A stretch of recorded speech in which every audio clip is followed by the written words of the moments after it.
Assalamualaikum semua, balik lagi di channel Mama Emput. Kali ini Mama Emput mau bagiin resep getas singkong pandan. Penasaran kan sama cara buatnya? Simak videonya sampai habis ya. Tapi sebelum masuk ke videonya, bagi yang sudah subscribe saya ucapkan terima kasih, dan bagi yang belum silahkan tekan tombol subscribe-nya. Bahan-bahan yang dibutuhkan: 400 gram singkong parut, 200 gram kelapa parut, setengah sendok teh garam, pasta pandan secukupnya, 120 gram gula pasir, dan 60 ml air. Pertama, siapkan wadah, masukkan singkong parut, kelapa parut, dan garam. Kemudian aduk sampai tercampur.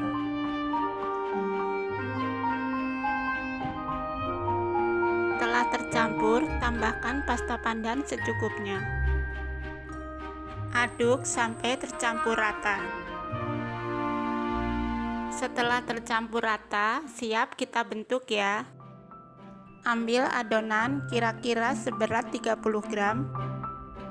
Lalu bentuk bulat lonjong atau menurut selera ya. Lakukan terus sampai adonan habis. Lalu kita pindah ke kompor.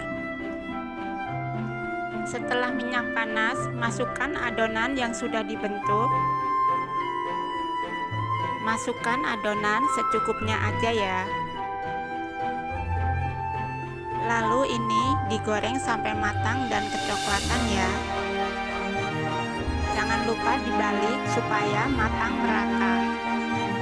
Setelah kuning kecoklatan, bisa diangkat lalu tiriskan.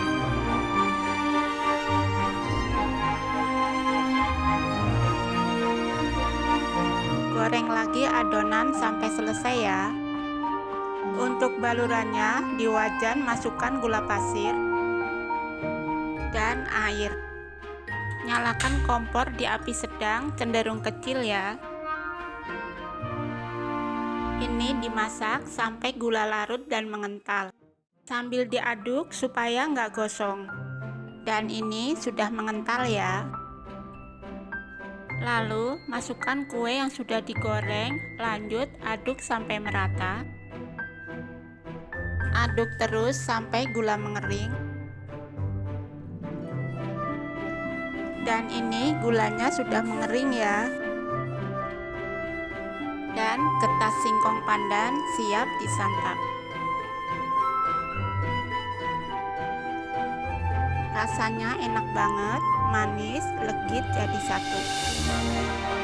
Cocok banget buat temen ngopi atau ngeteh ya. Kalian jangan lupa coba resep ini di rumah ya. Terima kasih sudah menonton, sampai ketemu di video Mama Emput selanjutnya.